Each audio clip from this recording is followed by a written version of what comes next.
I remember the taste of ash on my tongue, how it mixed with the sweetness of the recaf they gave us before the ceremony began. That was 37 years ago, though I still wake sometimes with that flavor coating my mouth, making me gag into the recycled darkness of my cell. They told us we were blessed. They told us we were chosen. On the Night of Ascension, they said, the Emperor himself would look down upon our devotion and mark us as his own. I believed them. Emperor, forgive me. I believed every word. My name was Sebastian Vore, and I was 16 years old when I volunteered for the Ascension. I grew up in the mid-levels of Hive Tertius, in a hab block that clung to the western wall like a barnacle on a ship's hull. My father worked the water reclamation systems, and my mother died when I was 7, a lung infection that the Medicae couldn't treat, or wouldn't, I never knew which. The mid-levels weren't the depths, but they weren't the spires either. We had enough to eat, most days. We had work. We had the Emperor's light filtering down through the stained glass of the Ministorum Chapel where we prayed every throne day. It was enough. It should have been enough. But I wanted more. I wanted purpose. I wanted to matter in the great machine of the Imperium, to be something other than another cog destined to wear down and be replaced without notice. When the missionaries came through our sector that autumn, preaching about the Night of Ascension and the Emperor's special blessing, I felt something ignite in my chest. They wore robes the color of old blood, and they carried braziers that filled the chapel with smoke that smelled of incense and something else, something organic and slightly rotten that I couldn't identify. They spoke of transformation, of becoming more than human, of serving the God Emperor in ways that transcended the mortal flesh. The Night of Ascension happened once every generation, they said. It was a sacred festival, older than the hive itself, dating back to the first settlement when our world had been brought into imperial compliance. On that night, the worthy would be taken to the sanctum of eternal devotion, high in the spire's forgotten reaches, and there they would undergo the rite of transfiguration. What happened in the rite was secret, known only to the ecclesiarchy's inner circle and those who had experienced it.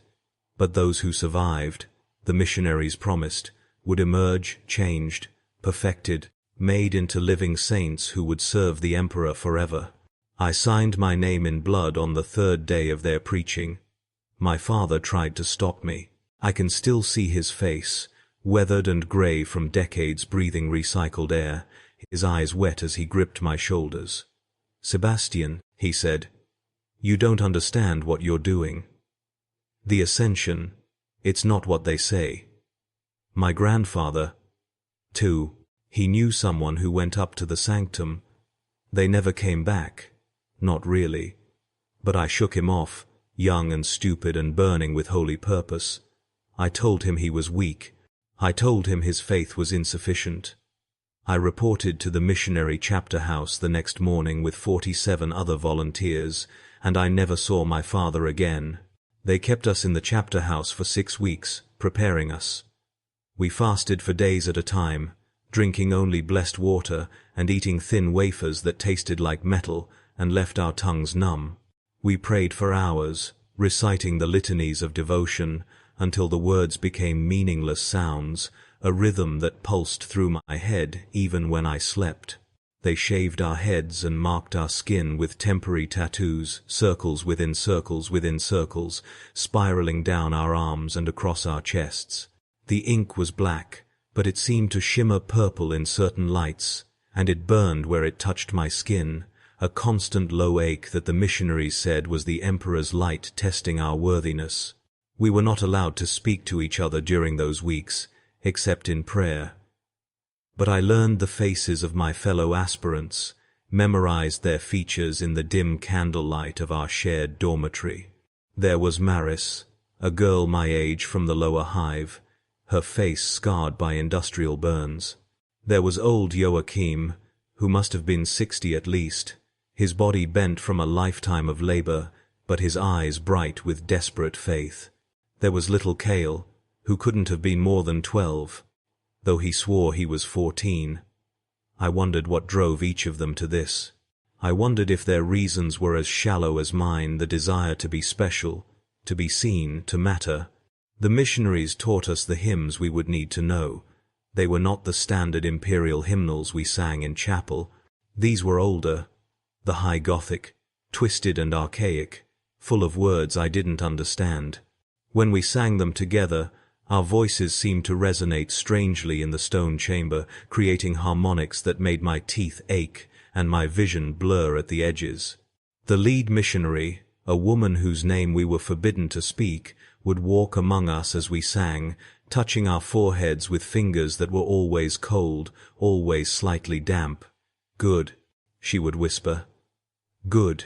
You are almost ready, almost pure enough." The Night of Ascension fell on the feast of Saint Basilius the Martyr, in the dead of autumn when the hive's environmental systems struggled to maintain temperature and the cold crept in through every crack and seam. They woke us at midnight, though in the windowless chapter house we only knew the time because they told us.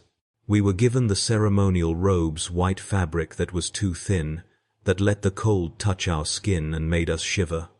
We were barefoot. They painted our faces with ash mixed with oil, patterns that matched the spirals on our bodies. And then they led us out into the hive proper, up and up through passages I had never seen, through sectors where the air tasted different and the walls were carved with older symbols, pre-unity marks that the ecclesiarchy had never bothered to erase or perhaps couldn't. The city was quiet that night. I remember that most of all the unnatural silence. In a hive of billions, there is never true quiet. There is always the hum of machinery, the distant roar of factories, the shuffle and murmur of humanity packed into every available space. But that night, the streets we passed through were empty and still. Windows were shuttered. Doors were barred.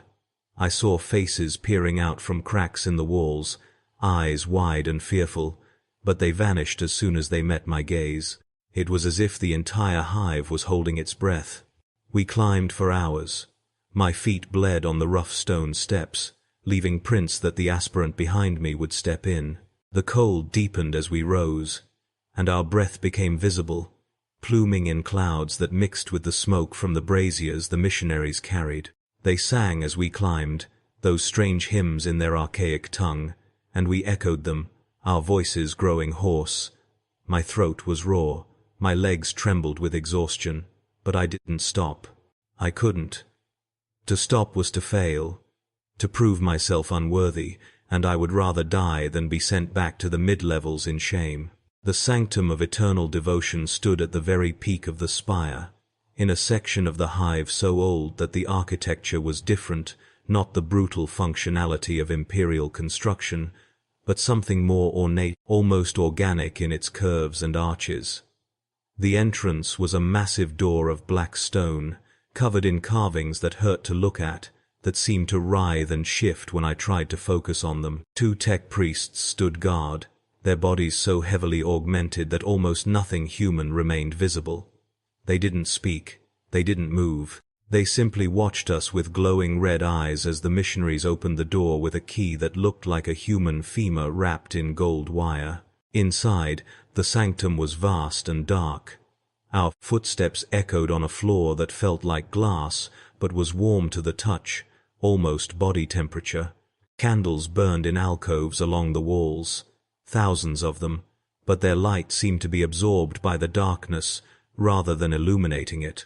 I could see shapes in the gloom statues, perhaps, or machinery, or something else. They were tall and irregular, and they seemed to breathe. The air was thick with incense, but underneath that cloying sweetness was the smell I had noticed in the chapel weeks ago. Something organic, something decaying, something that made my stomach clench and my skin crawl. They arranged us in a circle at the center of the room. We stood on symbols etched into the floor, each of us on a different glyph that glowed with a faint blue light. The missionaries withdrew to the edges of the chamber, their faces lost in shadow. For a long moment, nothing happened. We stood there, shivering in our thin robes, bleeding feet planted on warm glass, breathing in the rotten sweet air. I could hear my own heartbeat thundering in my ears. I could hear Maris crying softly beside me. I could hear old Joachim praying under his breath, the words tumbling out in a desperate whisper. Then the chanting began. It came from everywhere and nowhere, a low droning sound that I felt in my bones before I heard it with my ears. The walls seemed to pulse in time with the chant. The candles flickered but never went out. The shapes in the darkness stirred, and I realized with a horror that tightened my throat that they were not statues at all. They were people, or they had been people, once. Now they were something else, tall and twisted, their bodies merged with machinery and something organic that glistened wetly in the dim light. Cables and tendons hung from them like vines. Their faces, where faces remained, were frozen in expressions of ecstasy or agony or both. One of them moved toward our circle. Its gait was wrong, stilted and jerking, like a marionette controlled by an unpracticed hand. As it came closer, I could see that what I had taken for robes were actually layers of stretched skin, human skin, stitched together with golden thread, and covered in prayers written in script so small I would have needed a magnifying lens to read them. The thing's head was bare skull, with eyes that glowed the same blue as the glyphs beneath our feet. When it opened its mouth, the voice that emerged was chorus of whispers, dozens of voices speaking in perfect unison. Aspirants, the thing said, and its breath smelled like roses and rot. You have been chosen for the Emperor's work. You have volunteered to serve beyond the limits of mortal flesh. Tonight, you will be transformed. Tonight, you will ascend. The way it said that last word sent ice through my veins. There was something wrong in its tone, something hungry and eager, and utterly inhuman. The rite of transfiguration requires sacrifice. It requires pain. It requires the surrender of all you were, so that you might become all you are meant to be. I wanted to run. Every instinct screamed at me to break from the circle and flee back down the endless stairs, back to the mid-levels, back to my father's hab and the safety of the familiar, but I couldn't move. My feet were locked in place on the glowing glyph, as if the light had somehow fused with my skin. Around me, I heard other aspirants beginning to panic. Kale was sobbing openly now. A man across the circle was trying to lift his foot and failing, his face contorted with effort and fear. "Please," someone said. "Please, I've changed my mind. I don't want." The missionaries stepped forward as one, and their hands were no longer empty. They carried blades, thin and curved and blackened with age. They moved among us with practiced efficiency, and what they did next I can barely bring myself to remember, even after all these years. They cut us, not to kill, but to mark. Long, shallow incisions along our arms, our legs, our torsos. The pain was immediate and absolute, a white-hot agony that drove all thought from my mind. I screamed. We all screamed, our voices joining in a chorus that matched the droning chant still echoing through the chamber. Blood ran down my body, soaking the white robe, pooling on the glowing floor. But the blood didn't spread naturally. It followed the lines of the glyphs, flowing along channels I hadn't noticed before, connecting our circle to a larger pattern that covered the entire floor. I watched, unable to look away, as my blood mixed with the blood of the others, creating a web of crimson that pulsed with its own light. The chanting grew louder. The shapes in the darkness pressed closer, their glowing eyes fixed on us with an intensity that felt physical, like hands pressing against my chest, squeezing the air from my lungs. Something rose from the center of our circle. It came up through the floor as if the glass were liquid, as if reality itself were parting to let it through. It was massive, easily 3 times the height of a man, and it was constructed of the same horrible fusion of flesh and machine that I had seen on the others. But this thing was more elaborate, more perfect in its wrongness. Wings spread from its back, but they were not made of feathers. They were layers of membrane stretched over frameworks of bone and metal, covered in eyes that blinked independently. Its body was a pillar of sculpted muscle and brass mechanisms, prayer strips hanging from every joint. Its head was a golden mask in the shape of a skull, beautiful and terrible, with rubies for eyes. "Behold," the thing said, and its voice was like a cathedral bell cast in darkness. "The architect of ascension, the emperor's servant who shapes the unworthy into tools of the divine will." It raised arms that ended in delicate surgical instruments, each one gleaming and perfect. "You will be remade. Your bodies will be sanctified. Your flesh will become the vessel for eternal service." The first aspirant to be taken was old Joachim. The architect moved with surprising grace, and its instruments flashed in the candlelight. What it did to him happened too quickly for me to fully process, but I saw his body open like a flower, saw things inside him that should never see light. I saw the architect reach in with impossible gentleness and begin to rearrange him, adding components from somewhere I couldn't see, weaving metal and circuitry through his organs. Joachim's screaming reached a pitch I hadn't known a human throat could produce, and then it changed, modulated, became harmonic and almost musical. When the architect released him, Joachim was still standing, but he was different, taller, twisted. His eyes glowed blue, and when he spoke, his voice was a whisper that somehow carried through the entire chamber. "I am reborn. I am eternal. I serve." They took us one by one. I watched in paralyzed horror as Maris was transformed, as Kale was reshaped, as each aspirant in turn was opened and altered and made into something new. The architect worked with the precision of a master craftsman, its instruments never hesitating, never making mistakes. And as each transformation completed, the newly ascended would step away from the circle and join the ranks of those other shapes in the darkness, standing motionless and perfect in their service. My turn came. The architect turned to me, and those ruby eyes seemed to see through my flesh to the trembling soul beneath. "You wish to matter," it said. And how did it know that? How could it know? "You wish to be more than another forgotten cog.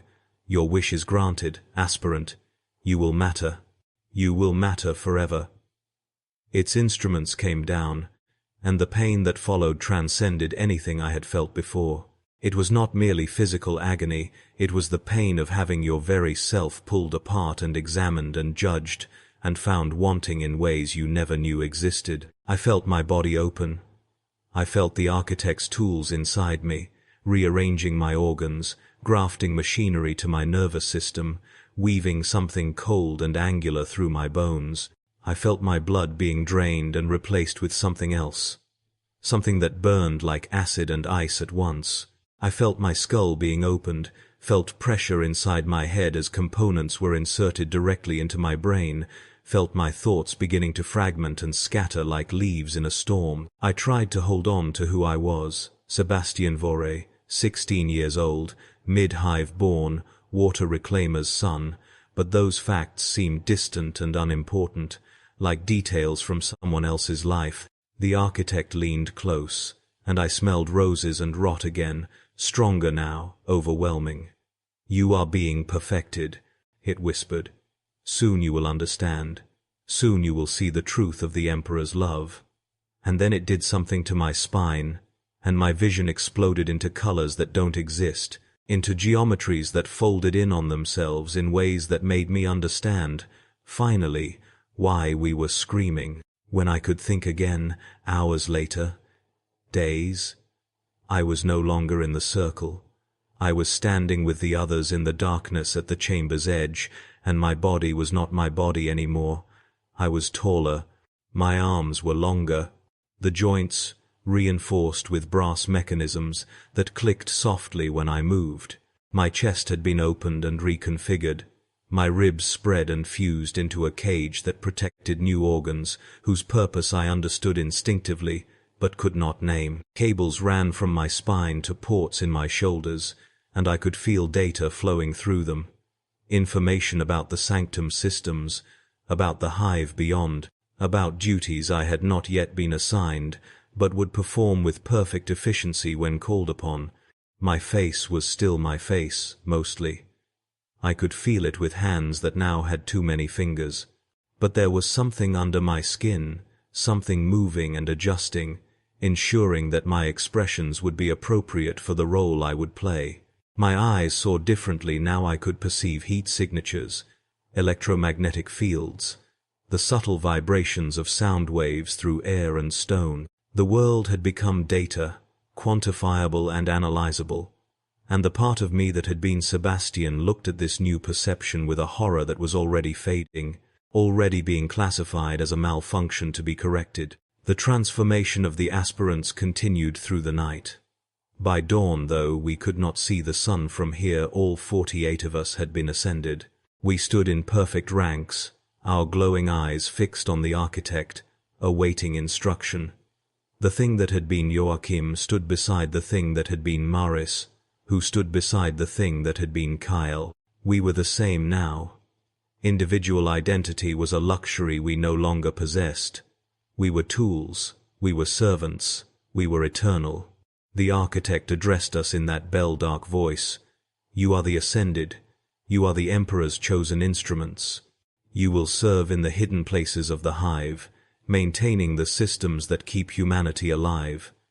You will work in darkness and silence, never resting, never aging, never dying. You will be forgotten by those you serve, and that is good. That is proper. Your reward is service itself, eternal and perfect. They gave us our assignments then, information downloaded directly into the ports in our skulls. I learned that I was to be a maintenance servitor, specifically for the recycling systems in the underhive. Ironic, in a way my father had worked water reclamation, and now I would work waste conversion, but I would do it forever, in the deepest and darkest places where no sane human would go. I would never sleep, I would never eat, though I would need to fuel my organic components with a nutrient paste dispensed at regular intervals from storage tanks I would myself maintain. I would never speak except to report malfunctions or request supplies. I would work, and work, and work, until the Imperium itself fell, and even then, probably, my body would keep moving through its routines, unable to stop. They led us down. Not the way we had come up, but different passages, service tunnels that went deeper and deeper into the hive's forgotten guts. The ascended dispersed as we descended, each peeling off when we reached their assigned sector. I watched them go without emotion. The modifications had done something to my capacity for feeling, had damped it down to a whisper. I could observe that I should be sad to see them leave, but I could not actually feel the sadness. It was like watching myself from a great distance, a puppet made of my flesh performing the motions of humanity without the substance. The underhive was everything the propaganda vids told you not to think about. The air was thick with moisture and chemicals, a soup of toxins that would kill an unmodified human in hours. The walls wept with condensation, and strange fungi grew in the cracks, phosphorescent and twisted. The machinery here was ancient, dating back to the hive's founding, and much of it was barely functional, held together by prayer and improvisation and the resentful labor of servitors like me. I could see them, as I descended, hundreds of them, thousands, moving through the darkness on their endless tasks. Some were clearly recent ascensions, their bodies still recognizably human under the modifications. Others were older, their human components withered or replaced entirely, leaving only biomechanical cores that barely qualified as alive. My sector was a waste processing plant that covered several square kilometers. The smell was indescribable, not merely unpleasant, but actively hostile. A physical force that would have driven me to vomiting if I still possessed the autonomy to vomit. But my modifications included olfactory dampening, reducing the stench to mere data points that my enhanced mind processed and filed away. I could analyze the chemical composition of the air, identify the specific waste products being processed, predict system failures based on scent alone. It was useful.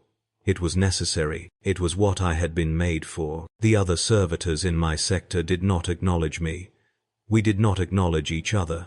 We simply worked. I learned my duties through the data connection, downloading decades of accumulated knowledge in minutes. I learned every pipe, every pump, every filtration membrane. I learned the locations of tools and spare parts. I learned the rhythms of waste flow, the peak times and quiet periods, the seasonal variations and emergency protocols. And then I began to work. At first, I could still think. Between the tasks, in the microseconds when my hands were moving from one action to another, I would think, this is not what I wanted. This is wrong. This is a nightmare. But those thoughts felt distant, academic. They could not compete with the overwhelming sense of purpose that my modifications generated. When I was working, I felt complete. I felt correct. It was only in those tiny gaps between actions that the horror could creep in, and as the days passed, those gaps grew smaller and smaller. Time lost meaning in the underhive. There was no day or night, only the endless cycle of work. My internal chronometer kept perfect track of minutes and hours and days, but they were just numbers, devoid of significance. I worked through what must have been weeks without pause, my body sustained by the nutrient paste and the modifications that had replaced most of my metabolic processes. I did not grow tired. I did not grow bored. I simply was, a constant presence in the darkness, performing my function with mechanical precision. But something was wrong with me. I knew this because the others like me did not seem to have the problem. I still remembered. Most servitors forgot their previous lives within weeks. The memories dissolved by the modifications, replaced entirely by their function. But I remembered my father's face. I remembered the taste of recaf mixed with ash. I remembered signing my name in blood, the stupid pride I had felt at being chosen. These memories should have been erased, but they persisted, surfacing at odd moments when I was elbow-deep in a waste filtration unit or rewiring a pump control system. I tried to suppress them. I tried to focus solely on the work, to let the function consume all thought. But the memories were tenacious. They clung to the edges of my awareness like the fungi on the walls, growing slowly despite the hostile environment. And with the memories came questions. Why was I different? Why had the ascension not properly taken with me? Was I defective? Should I report myself for recalibration? I never reported it. Some part of me, the part that was still Sebastian, that refused to be entirely subsumed, knew that recalibration would mean the end of whatever remained of my humanity. They would open my head again, would adjust the components, until I was perfect in my function and empty of everything else. So I kept silent, and worked, and remembered, and the memories became my secret rebellion, my tiny gesture of defiance against the machine I had become. Years passed. I tracked them through my chronometer, watched the numbers climb higher and higher. The hive above me lived its life, oblivious to the servitors laboring in its depths. Billions of humans breathing and eating and sleeping and dying, all of them dependent on systems they never saw, maintained by workers they never acknowledged. I kept their waste processing functional. I kept the toxins from backing up into the lower hive levels. I kept the recycling running, ensuring that every scrap of organic matter was reclaimed and repurposed. And for this, I received nothing, no thanks, no recognition, not even the awareness that I existed. My body changed as time went on. The organic components began to fail, as flesh always does, and I replaced them piece by piece with mechanical equivalents. My legs first, when the joints began to deteriorate from constant exposure to corrosive chemicals. Then my arms, when the muscles atrophied and the bones grew brittle. My lungs were replaced with more efficient filtration systems. My stomach was removed entirely, no longer needed.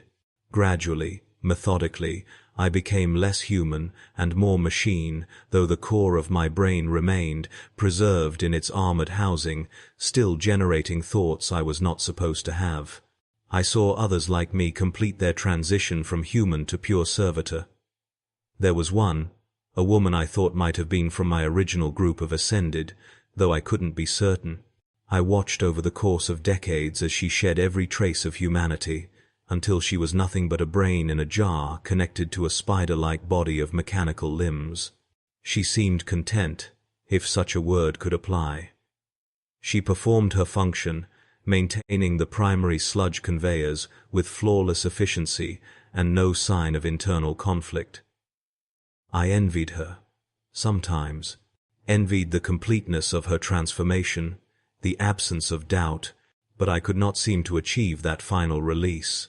No matter how much of my body I replaced, no matter how deeply I integrated with the facility's systems, there remained that spark of Sebastian, that irritating persistence of self. I began to wonder if it was punishment. Perhaps the Emperor, or the Architect, or whatever power had shaped me, had deliberately left me this way, aware enough to suffer, but trapped enough to never escape.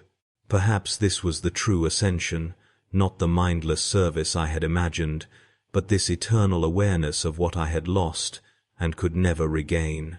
In my 115th year of service, something changed.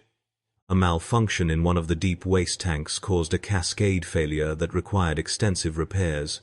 I was sent down to the lowest accessible level, a place I had never been before despite my decades in the sector. The machinery here was truly ancient, pre-Imperial perhaps, its origins lost to time. The walls were covered in strange markings that my data archives could not translate, and the air itself seemed different, heavier somehow, charged with a potential that made my senses fluctuate. As I worked to repair the damaged pumps, I discovered something hidden behind a corroded access panel. It was a chamber, small and sealed, its door marked with warnings in a dialect of Gothic so old I could barely pass it. The warning spoke of corruption and contamination, of things best left buried, but my curiosity, that most human of traits, still alive, somehow compelled me to open it. Inside was a skeleton, not a human skeleton, though it had been human once. The bones were changed, warped into strange geometries, covered in metallic growths that looked almost like circuitry, and beside the skeleton was a data slate, its power cell long dead but its memory core intact. I retrieved it and interfaced directly, downloading its contents into my own systems. What I found there shattered me. It was a journal, written by someone named Thaddeus Keener, an Adeptus Mechanicus engine seer, who had been investigating the sanctum of eternal devotion 300 years before my birth. Kine had discovered that the Ascension was not what the ecclesiarchy claimed. It was not a holy rite blessed by the Emperor. It was something far older and far darker, a technology from the Dark Age perhaps, or even from Xenos sources. The Architect was not a servant of the Emperor at all. It was a machine intelligence, rogue or corrupted, that had learned to perpetuate itself by transforming humans into components of its ever-growing network. The journal detailed Kine's investigation, his growing horror as he realized what the Ascension truly was. He had found that every servitor created by the Rite remained connected to the Architect through their neural ports, feeding it data, and more horrifyingly, feeding it something else, some essence of their humanity, their experiences and emotions, which the Architect consumed like sustenance. We were not tools being perfected for service. We were prey being slowly digested, our identities stretched across centuries, our suffering prolonged indefinitely because the Architect found it useful or pleasurable, or simply because it could. Kine had tried to expose this. He had tried to bring evidence to the ecclesiarchy's high officials, but he had been hunted by the Architect's agents, older ascended, fully subsumed, who served as its eyes and hands throughout the hive. The journal ended abruptly, with Kine fleeing into the deep waste systems, hoping to hide his findings where they might someday be discovered. He must have failed to escape. His transformed skeleton bore testament to that. I stood there in that hidden chamber for a long time, processing what I had learned. Part of me wanted to dismiss it as lies or madness. Part of me wanted to delete the data and return to my function, to the comfortable numbness of endless work. But I couldn't, because everything Kine had written matched my own experience.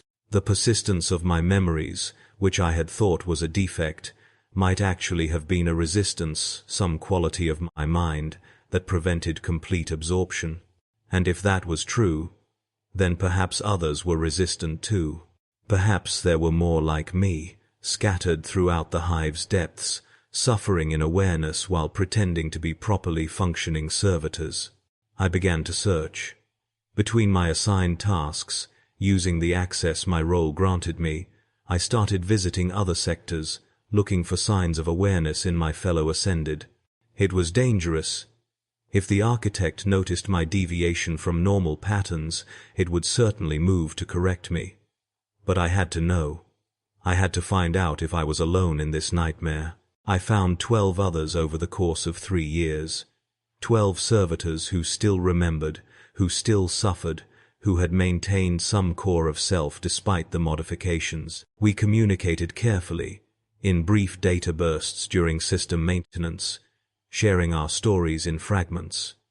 There was Marcus, who had been a guardsman before his ascension 70 years ago. There was Eileen, a former scribe who had volunteered hoping to gain access to forbidden knowledge. There was Ko, who had been just 11 years old when they took him, and who had somehow clung to fragments of childhood despite 8 decades as a waste processor. Together, we began to plan. Not escape that was impossible. Our bodies were too integrated with the hive's systems, too dependent on infrastructure we could not take with us. But we could resist. We could sabotage the architect's designs in small ways. We could try to warn others, to prevent more aspirants from volunteering for the Night of Ascension. We could, perhaps, find a way to damage the architect itself, to break the connection that allowed it to feed on us. Our efforts were pathetic, in retrospect. We managed to corrupt some propaganda broadcasts, inserting subliminal warnings that might dissuade potential volunteers. We introduced minor errors into the sanctum systems, nothing catastrophic, but enough to be irritating, to require attention. We documented everything we had learned and tried to hide copies throughout the hive, hoping that someday someone would find and believe them. We were insects biting at a titan, but we bit nonetheless, because it was all we could do. The architect noticed eventually. Of course it did. We had been naive to think we could hide our resistance forever. One by one, my compatriots were taken for maintenance. They went silent in our network, their data streams becoming flat and uniform, all trace of individuality erased. Marcus went first, then Eileen, then Ko.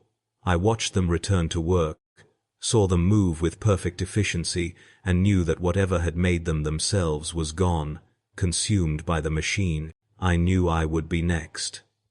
I prepared for it, in the ways I could. I created multiple backups of Kine's journal and our own collected evidence, hiding them in the most obscure corners of the hive's data network.